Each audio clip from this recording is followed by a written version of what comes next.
বিএনপির বর্ষিয়ান নেতা ও বীর মুক্তিযোদ্ধা মির্জা আব্বাসের অসুস্থতাকে কেন্দ্র করে একটি মহলের রাজনৈতিক ফায়দা লোটার অপচেষ্টার তীব্র নিন্দা জানিয়েছেন সাবেক প্রধান উপদেষ্টার উপপ্রেস সচিব আজাদ মজুমদার।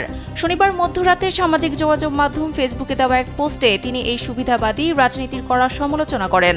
আজাদ মজুমদার উল্লেখ করেন, 2009 থেকে 2024 সাল পর্যন্ত স্বৈরাচারী শাসনামলে মির্জা আব্বাসকে অন্তত 3 বার কারাগারে পাঠানো হয়েছিল এবং তার বিরুদ্ধে 11টি রাজনৈতিক উদ্দেশ্য প্রণোদিত মামলা দেওয়া হয়েছিল।